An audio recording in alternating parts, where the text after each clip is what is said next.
नमस्कार। आज के इस वीडियो में मैं आपके लिए कक्षा 10 हिंदी पाठ्य पुस्तक का एक शीर्षक नदी, एक कविता जो कि केदारनाथ सिंह द्वारा लिखी गई है। केदारनाथ सिंह ने इस नदी कविता को अपनी विविधा नामक कृति में सम्मिलित किया है। केदारनाथ सिंह जो कि आधुनिक काल के कवि हैं और अज्ञेय द्वारा संपादित तार सप्तकों में से तीसरे तार सप्तक के कवि हैं। केदारनाथ सिंह सदैव नैतिक मूल्यों के समर्थन में रहे हैं और वह अपने नैतिक मूल्य किसी भी कीमत पर खोना नहीं चाहते। तो उनकी जो कविता है नदी, वह हमें क्या सीख दे रही है, हम अपनी सभ्यता और संस्कृति को किस प्रकार से संजो कर रखें, संभाल कर रखें, जिससे कि वह कहीं विलुप्त ना हो जाए। इसी शीर्षक से संबंधित उन्होंने जो कविता लिखी है वह हम इस वीडियो में समझेंगे। आशा है आप इस वीडियो को ध्यानपूर्वक सुनेंगे, क्योंकि बोर्ड परीक्षा में कई बार कुछ ऐसे प्रश्न पूछ लिए जाते हैं वैकल्पिक रूप में, जो आपके आते हैं एमसीक्यू बेस में। तो वहाँ पर यदि हम पाठ को ढंग से पढ़ते हैं, सुनते हैं, तो निश्चित ही उससे बनने वाले प्रश्नों के उत्तर आसानी से दे सकते हैं। तो चलिए शुरू करते हैं इस पाठ को। कवि इस नदी कविता के माध्यम से प्रतीकों के रूप में हमें समझाना चाहते हैं और बताना चाहते हैं कि अगर हम धीरे चलेंगे, अगर धीरे चलो वह तुम्हें छू लेगी। अगर हम धीरे चलते हैं, एक सामान्य स्वाभाविक गति से चलते हैं, तो यह नदी हमें छू लेगी, यानी हमारा स्पर्श कर लेगी। नदी किसका प्रतीक बताया बच्चों मैंने? सभ्यता और संस्कृति का। और केदारनाथ सिंह किसके कवि माने जाते हैं? नैतिक मूल्यों के प्रति गहरी आस्था रखने वाले कवि माने जाते हैं। जो व्यक्ति अपने नैतिक मूल्यों से आस्था रखता है, विश्वास रखता है, तो निश्चित ही वो चाहता है कि प्रत्येक व्यक्ति के अंदर वो मूल्य जीवित रहें। तो कहा कि अगर हम धीरे चलेंगे, यानी अपनी संस्कृति को, सभ्यता को साथ लेकर चलेंगे, तो वह तुम्हें छू लेगी। यानी हमारी सभ्यता, संस्कृति, हमारा कल्चर निश्चित ही हमारे व्यवहार में दिखाई देगा। और कहा कि दौड़ो तो छूट जाएगी नदी, और अगर हम दौड़ेंगे तो वह नदी क्या हो जाएगी? छूट जाएगी।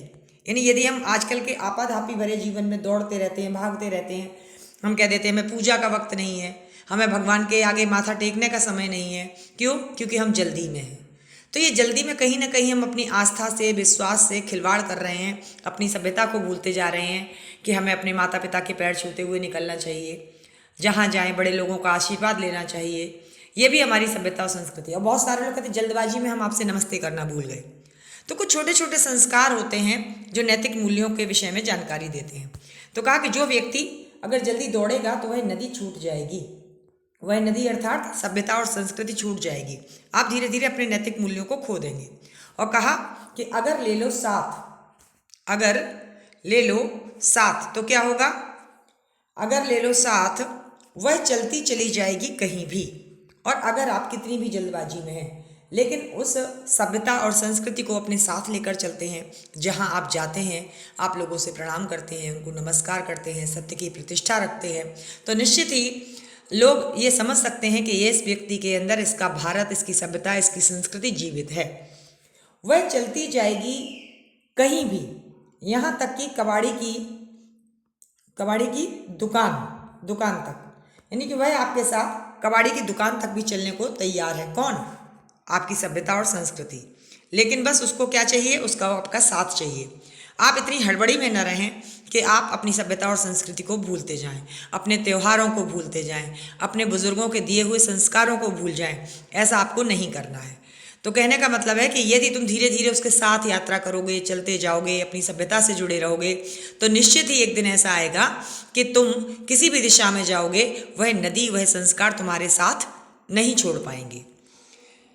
आगे कहा कि यहाँ तक कि कबाड़ी की दुनिया तक भी, यानी अगर तुम कबाड़ी की दुकान तक भी, कबाड़ी की दुकान तक भी अगर तुम जाना चाहते हो, कबाड़ी की दुकान पे क्या होता है? विभिन्न घरों से आए हुए जो कबाड़ होते हैं वो वहाँ एकत्रित होते हैं। तो ऐसे ही कबाड़ी की दुकान तक भी अगर आप जाओगे तो निश्चित ही आपकी सभ्यता संस्कृति वहाँ पर भी दिखाई देगी। बहुत सारे लोग कबाड़ी की दुकान पे अपने पुराने पूर्वजों के रखे हुए सामानों को बेच देते हैं, तो वहाँ पर भी दिखता है अच्छा पहले कल्चर ऐसा था, पहले सामान ऐसा था, लोग इस तरीके की चीज़ों का उपयोग किया करते थे जो आज कबाड़ में पहुँचे। तो कबाड़ की दुकान पर भी हमारी संस्कृति और सभ्यता दिखाई देती है। आगे कहा, छोड़ दो तो वहीं अंधेरे में करोड़ों तारों की आंख बचाकर वह चुपके से रच लेगी। क्या रच लेगी? वह चुपके से रच लेगी एक समूची दुनिया। वह नदी अगर आप उसको छोड़ दोगे तो वह क्या करेगी? वह अपनी एक छोटी सी दुनिया को रच लेगी। कहा छोड़ दो तो वहीं अंधेरे में, कहीं और नहीं, जैसी भी स्थितियां होती हैं वहाँ पर भी वह अपने करोड़ों तारों की आंख बचाकर, बहुत सारे जो तारे आकाश में दिखाई देते हैं उनकी आंख बचाकर भी वह अपनी सभ्यता और संस्कृति को जीवित रखती है। बहुत सारी जगह ऐसी होती हैं कि जहाँ पर बहुत सारे धर्मों की पूजा पाठ अलाउड नहीं होता। आप सभी जानते हैं, देखते हैं, केवल एक भारत ही ऐसा देश है जहाँ हर तरह के लोग अपने त्यौहार मनाते हैं आज़ादी से, प्रसन्नता से। क्योंकि आपने मैथिली शरण गुप्त का भी पाठ पढ़ा है जहाँ कहा गया कि भारत में समता का संवाद है, समानता है। तो कहा कि बहुत सारी जगह पे अगर आपकी आस्था को लोग नहीं भी मानते तो आप वहाँ पर भी अपनी सभ्यता और संस्कृति यदि आपके साथ है तो क्या होगा, तो भी वह अपना एक नया संसार बसा लेगी। आगे कहा कि एक समूची दुनिया, वह चुपके से रच लेगी एक समूची दुनिया। कौन चुपके से रच लेगी? सभ्यता और संस्कृति चुपके से रच लेगी एक समूची दुनिया। समूची दुनिया का मतलब पूरी दुनिया अलग ही अपनी एक दुनिया बसा लेती है। जब भारत के लोग अन्य देशों में जाते हैं तो अन्य देशों में अपने जो धार्मिक ग्रंथ हैं, अपने जो त्यौहार हैं उनको मनाते हैं, तो इसका मतलब वह अपनी संस्कृति को अपने साथ ले जाते हैं। कहीं भी ले जाते हैं तो एक समूची दुनिया आपकी वहीं बस जाती है जहाँ पर पता चलता है कि ये इंडियन है। अभी आप देखते होंगे कि मोदी जी वगैरह अन्य देशों में जाते हैं तो वहाँ जितने भी भारतीय हैं वह अपने त्योहारों को उत्साह और उल्लास के साथ मनाते हुए देखे जाते हैं। तो यानी कि आपके अंदर अगर सभ्यता और संस्कृति जीवित है तो आप किसी भी देश में रहें वहाँ पर भी अपनी सभ्यता और संस्कृति का परचम लहरा सकते हैं। और आगे कहा कि एक छोटे से घोंगे में, एक छोटे से घोंगे में, छोटे से घोंगे में, तो यहाँ पर आपकी एक तो उपमा अलंकार है। किस घोंगे में? छोटे से घोंगे में। छोटे से घोंगे में क्या कर लेती है? अपनी समूची दुनिया बसा लेती है। जैसे घोंगा क्या होता है? बच्चे कहते हैं कि मैडम अंग्रेजी पढ़े हुए हो, स्नेल कहते हैं उसको। तो स्नेल जो होता है, स्नेल के अंदर क्या होता है कि वो अंदर एक सीप का निर्माण कर लेता है। तो अंदर ही अंदर अपनी सभ्यता, संस्कृति, कल्चर, चीज़ें, जैसी भी समय परिस्थितियाँ होती हैं वह अपनी परिस्थितियों के अनुसार, अपने समय के अनुसार अपनी सभ्यता और संस्कृति को जीवित रखते हैं, अपने नैतिक मूल्यों को जीवित रखते हैं। लोग कहीं भी रहें अपनी सभ्यता संस्कृति से यदि जुड़े हुए हैं तो। आगे कहा गया कि सच्चाई यह है कि तुम कहीं भी रहो। सच्चाई यह है कि तुम कहीं भी रहो। कहीं भी से मतलब भारत में रहो, भारत के अलावा किसी अन्य देश में रहो, कहीं भी रहो, तुम्हें वर्ष के सबसे कठिन दिनों में भी प्यार करती है एक नदी। यानी कि व्यक्ति अगर जब सबसे ज्यादा उसके पास कठिन दिन होते हैं, जब सबसे अधिक संघर्ष के दिन होते हैं, तब आपको वह नदी प्यार करती है। कैसे प्यार करती है?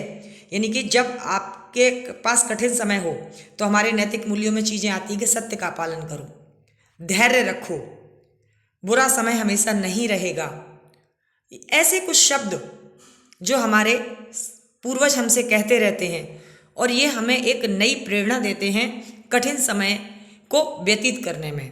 तो कहा गया कि जब हम वर्ष के सबसे कठिन दिनों को व्यतीत कर रहे होते हैं, बहुत सारे लोग कह देते हैं क्योंकि सबसे कठिन दिन गर्मी के दिन होते हैं, तो चाहे गर्मी के दिन हो जब लोगों को अधिक प्यास लगती है तो भी क्या होता है? प्यार करती है एक नदी। नदी का जो निर्मल स्वच्छ जल है वह लोगों को पीने को मिलता है और लोगों की परेशानियों को दूर करती है वह नदी अपना स्वादिष्ट जल देकर। और दूसरा इसका मतलब क्या है कि यदि व्यक्ति बहुत अधिक उदास है, परेशान है, कठिनाई में है, तो भी वह नदी क्या करती है? वह नदी हमें अपने प्रेम रूपी जल से सिक्त करती है, यानी गीला करती है। नदी का काम है जल देना, है ना, हमारी प्यास बुझाना। तो जब हम सबसे अधिक कठिन समय में होते हैं, गर्मी के दिनों में होते हैं, परेशानी के दिनों में होते हैं, कठिनाई के दिनों में होते हैं, तब वह नदी, यानी जो कि हमारी सभ्यता और संस्कृति का प्रतीक है, वह हमें हौसला देती है, वह हमें हिम्मत देती है, वह हमें हमारे संस्कारों की याद दिलाती है कि अभी हार मानना आवश्यक नहीं है, अभी तो तू धैर्य रख, यह समय भी निकल जाएगा। ऐसी प्रेरणा देती है हमें कौन? नदी। आगे कहा कि नदी जो इस समय नहीं है इस घर में,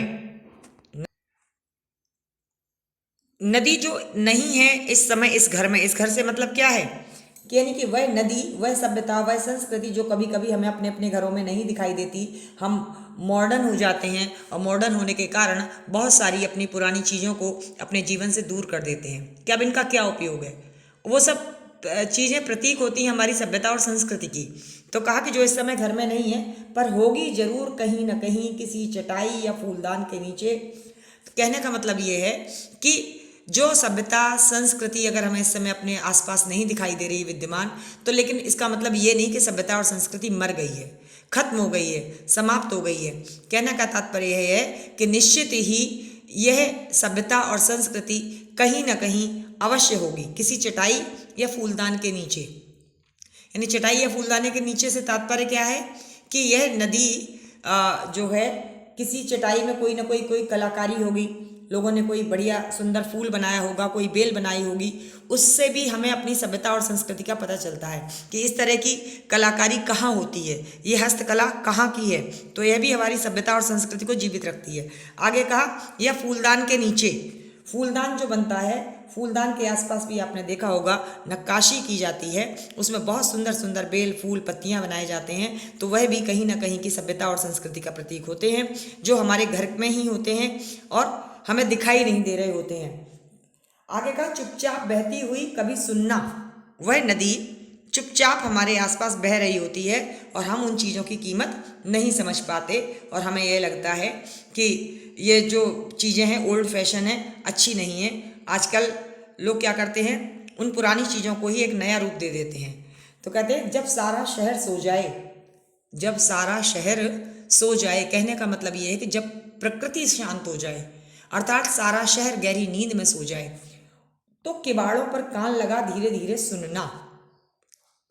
कवि पाठकों से कहना चाहते हैं, श्रोताओं से कहना चाहते हैं कि जब सारा संसार सो जाए उस समय आप अपने दरवाजों से कान लगाना और एकाग्रचित्त होकर, मतलब अपना मन केवल और केवल नदी की आवाज़ को सुनने का प्रयास के लिए लगाना। तो आप निश्चित ही सुन पाएंगे उस नदी की आवाज़, उस संस्कृति का जीवित होने का भाव निश्चित ही आप सुन पाएंगे। और कहा कि कहीं आसपास एक मादा घड़ियाल की कराह सुनाई, घड़ियाल की कराह की तरह सुनाई देगी नदी।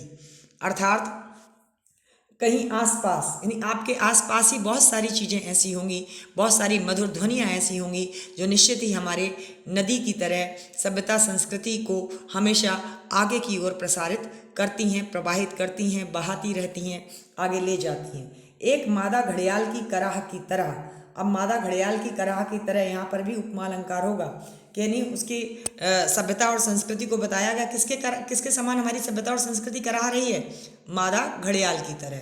अर्थात कहने का मतलब एक है कि मादा जो घड़ियाल है, जो मगरमच्छ जैसा ही एक जीव होता है जो कि स्त्री के रूप में होता है, उसे मादा मगरमच्छ कहते हैं। तो वह दर्दयुक्त कराह कहीं ना कहीं आप उसको जरूर सुनेंगे, उसकी पीड़ा को सुनेंगे, उसकी कसक को सुनेंगे कि लोग क्यों अपनी संस्कृति को भूलते जा रहे हैं। वह संस्कृति जिसने जीवन जीने का तरीका व्यक्तियों को सिखाया और व्यक्ति उस तरीके से दूर हो गया है ना।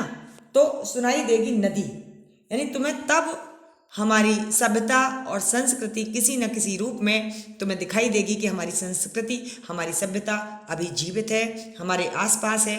तो निश्चित ही हमें आधुनिकता की दौड़ में दौड़ते हुए कभी भी अपनी उस सभ्यता को छोड़ना नहीं है, सदैव अपने साथ रखना है। क्योंकि जब व्यक्ति सबसे अधिक परेशान होता है तब यही नैतिक मूल्य हमारे काम आते हैं। अब बच्चों मैं बात करूंगी इसकी भाषा की। तो इस जो पूरी कविता है उस पूरी पूरी कविता में आपकी साहित्यिक सरल खड़ी बोली का प्रयोग किया गया है।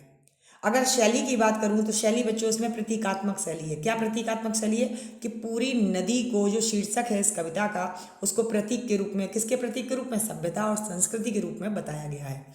और आपने इस कविता को देखा होगा शुरू से लेकर अंत तक, है ना। तो यहाँ पे देखिए, एक अलंकार की बात करूं तो धीरे धीरे, पिछले वीडियो में भी मैं बता चुकी हूँ, जहाँ पर एक शब्द 2 बार आता है लेकिन उसका अर्थ अलग नहीं होता, तो वहाँ पुनरुक्ति प्रकाश अलंकार होता है। इसी तरीके से कहीं कहीं आपको इसमें दिखाई देगा कौन सा अलंकार, अनुप्रास अलंकार। जैसे सारा शहर सो जाए, सारा शहर सो जाए। इसके अलावा आपका यहाँ पे लिखा हुआ है इस वाले में, हाँ देखिए देखिए देखिए, हाँ एक और अलंकार की बात कर लूँ मैं तो अनुप्रास तो तुम्हें मिल ही जाएगा। कहा एक छोटे से घोंगे में सासी से जब आता है तो वहाँ पर उपमा अलंकार होता है, तो यहाँ उपमा अलंकार है, ठीक है। और ये कविता कैसी है, अतुकांत। अतुकांत कविता क्या होती है, जहाँ पर कोई भी तुक नहीं बनती। जैसे यही देखिए आप, यहाँ पर सच यह है, तीन शब्द दिए गए हैं। अगले में देखो कि तुम कहीं भी रहो, 1 2 3 4 5 अक्षर दिए गए हैं, 5 शब्द दिए गए हैं। तो निश्चित ही यहाँ पर आपका अतुकांत छंद है, यहाँ पर कोई तुकबंदी नहीं है, ये गेय पद नहीं है, इसको गाया नहीं जा सकता। आगे चलती चली और ले लो, इन दोनों लाइनों में आपको कौन सा अलंकार दिखाई दे रहा है बच्चों, हाँ अनुप्रास अलंकार, ले लो या चलती चली।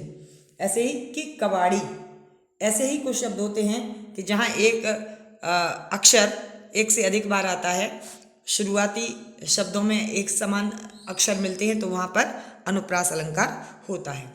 तो आशा है कि आपको ये पाठ अच्छे से समझ में आ गया होगा। इसमें 3 अलंकारों को मैंने स्पेशली आपको बताया है। एक धीरे धीरे शब्द में पुनरुक्ति प्रकाश अलंकार था, और ले लो या कि केवाड़ी ऐसे शब्दों में अनुप्रास अलंकार है।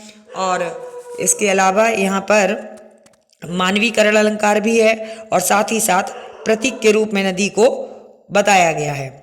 तो ये आज का वीडियो, आशा है आपको समझ में आया होगा। यदि पसंद आए तो आप पढ़ते रहिए और सिर्फ पढ़ते रहिए। तब तक के लिए नमस्कार।